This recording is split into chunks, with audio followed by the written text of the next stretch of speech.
Learning Boeing is leaving. The aerospace giant is moving its headquarters to Arlington, Virginia, saying it wants to be close to key customers like the Pentagon. Abandoned its Chicago headquarters for just $22 million. A shocking 87% loss on what once looked like a shining skyscraper investment. At one point, that tower stood as a symbol of Illinois' big comeback in the business world. State leaders rolled out major tax incentives, hoping to keep major companies planted in the city, but even that wasn't enough to hold everything together. So anytime that major names depart a metropolitan area, it's a blow to sort of that metropolitan area's ego. So what does the exit of several major employers mean for the state, and how does it connect to broader economic trends?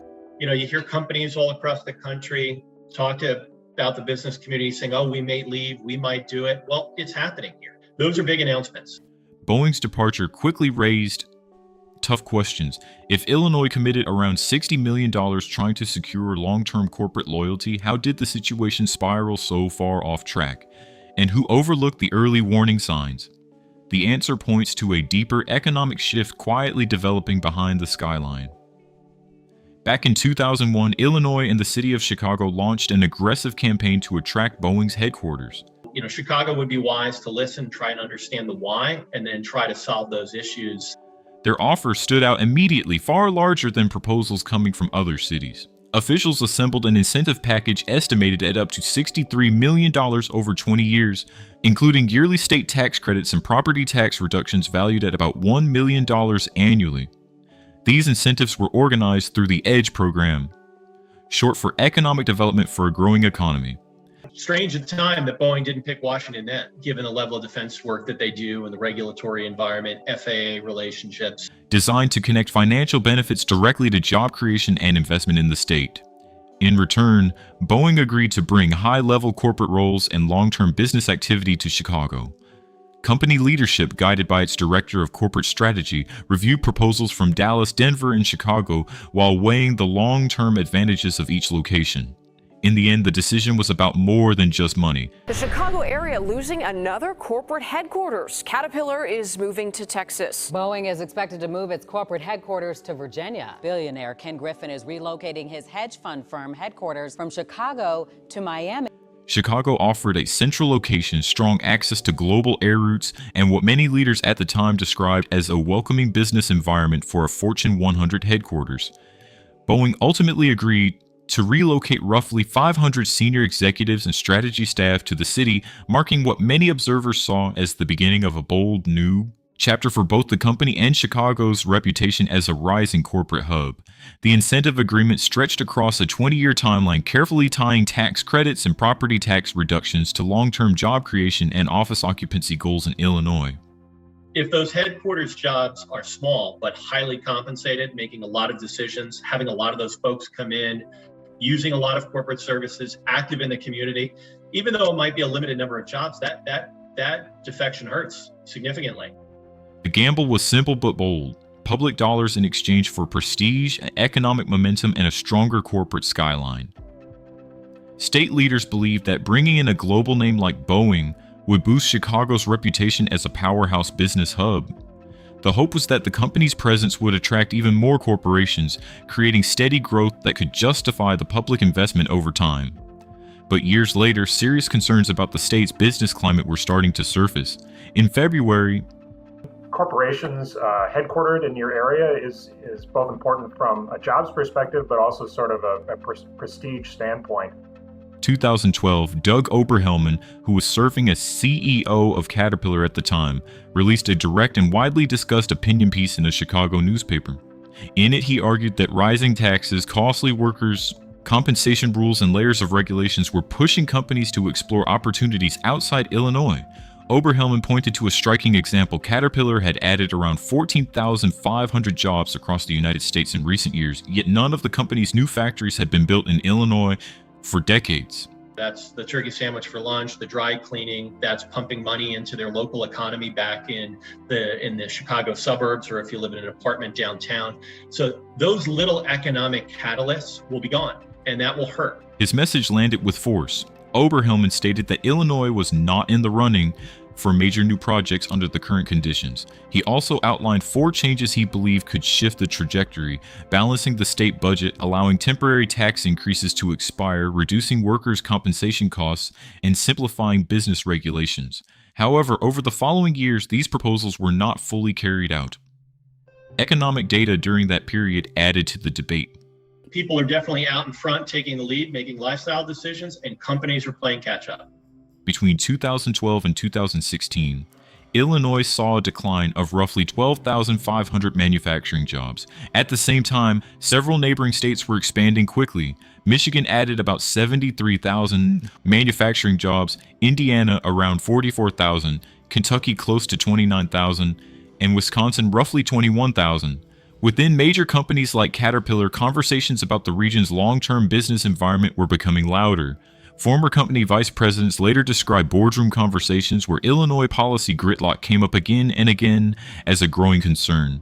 During internal planning sessions, leaders reportedly discussed how the company's long-term expansion strategy was slowly shifting towards states with lower operating costs and more predictable government policies.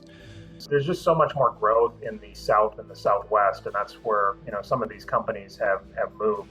The numbers told a clear story. While many parts of the Midwest were adding large waves of manufacturing jobs, Illinois, once known as a powerhouse of American industry, appeared to be losing momentum.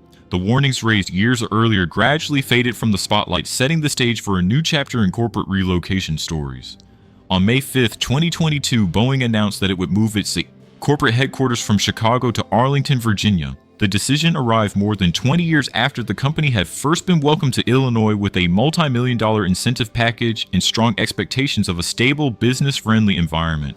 Loss of a congressional seat is partly, in Illinois' case, it is because of the true sort of loss of population, although it was very close to sort of zero growth.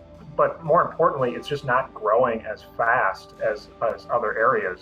For many observers, the announcement marked a surprising shift in the city's corporate landscape. Company leaders explained that the move would place Boeing closer to key federal agencies, including the Pentagon and the Federal Aviation Administration. At the same time, Chicago's downtown business district had changed significantly in the years leading up to the announcement. Office towers throughout the loop were seeing fewer workers on site, and Boeing's well-known Riverfront building, once promoted as a symbol of the city's corporate ambitions. In particular is where a lot of those folks are coming. DFW, similar to Chicago for a lot of business reasons in terms of office environment, diverse corporate services, ease of travel back and forth across the country. So Dallas has always been Chicago's kind of shadow competitor. Had grown noticeably quieter. Only 5 weeks later, on June 14, 2022, Caterpillar revealed plans to move its headquarters from Deerfield, Illinois to Irving, Texas.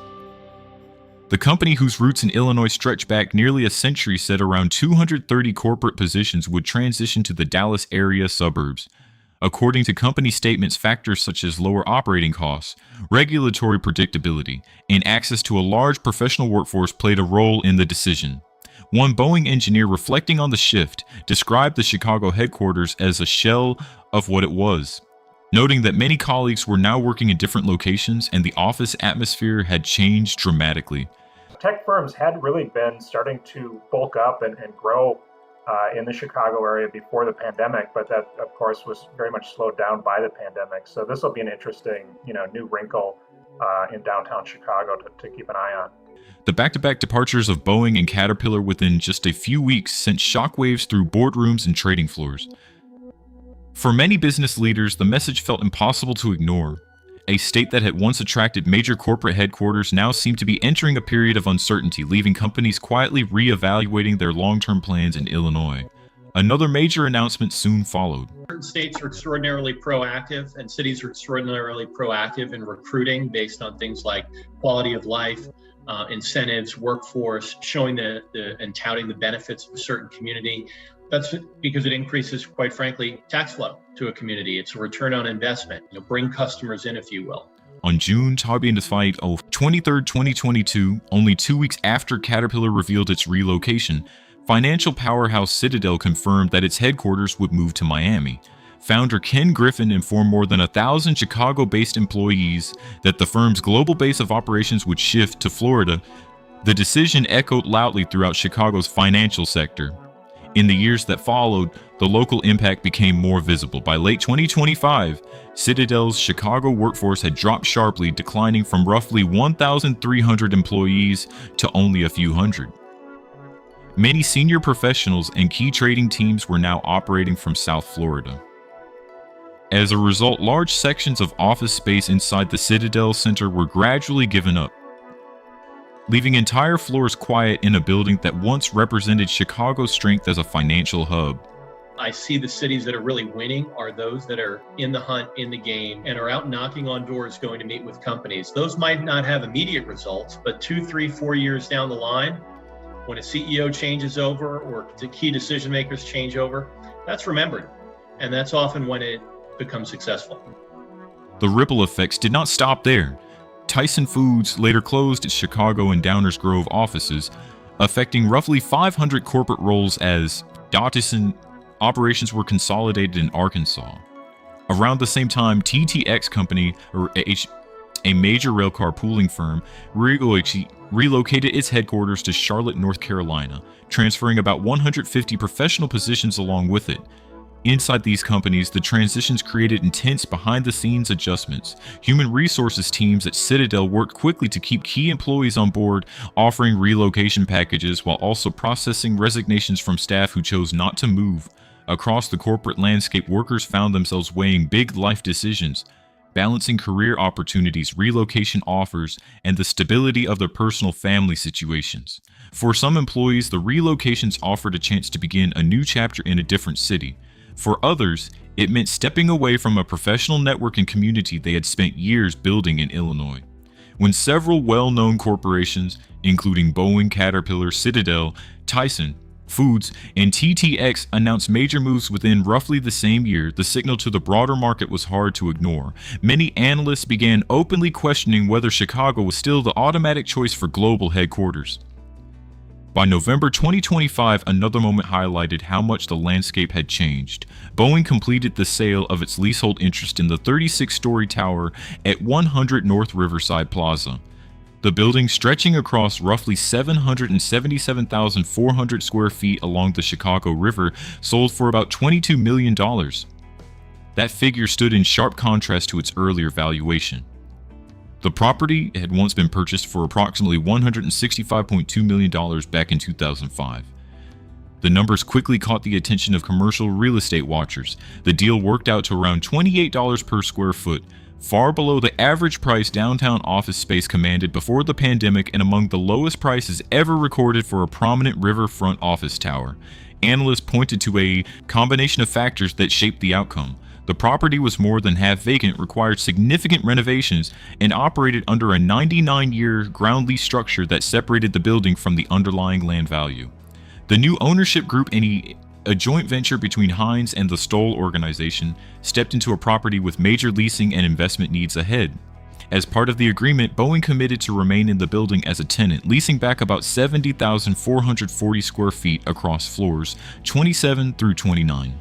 The company agreed to stay through at least 2032, with options that could extend the lease further. The shift was striking.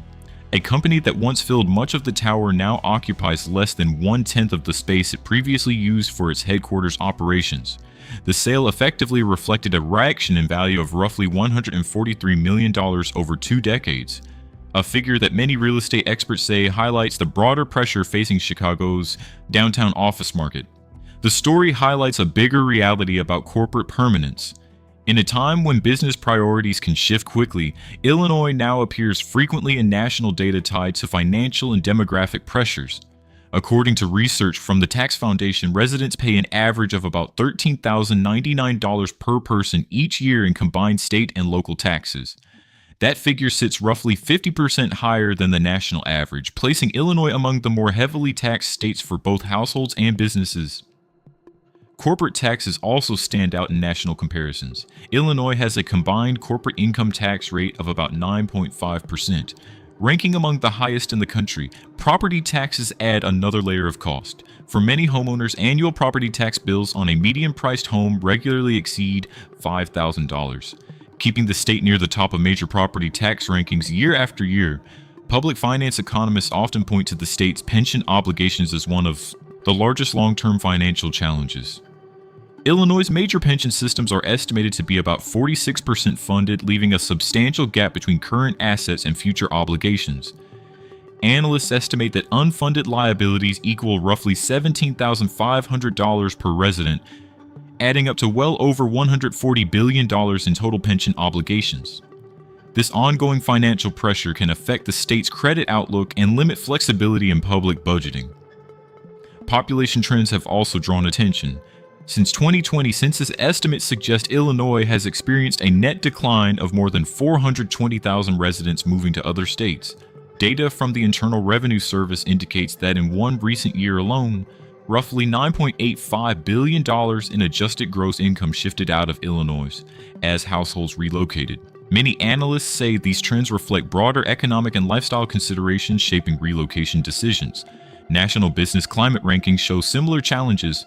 The Tax Foundation's Business Climate Index currently places Illinois around 37th nationally, the lowest ranking among Midwestern states and a noticeable drop compared with earlier years. Meanwhile, states like Texas and Florida are often highlighted for policies such as zero state income tax and comparatively lower living costs. Take Irving, Texas, for example. Estimates suggest the cost of living there is roughly 26% lower than in Deerfield, Illinois. Differences like that can influence both corporate operating costs and everyday household budgets. When economists review the numbers together, taxes, population shifts, and corporate relocations, they see a larger structural story unfolding across the state's economy. As companies move and economic patterns evolve, the conversation continues about what the future holds for Illinois' business landscape. For those watching these changes closely, many questions remain about how the state will adapt and what comes next.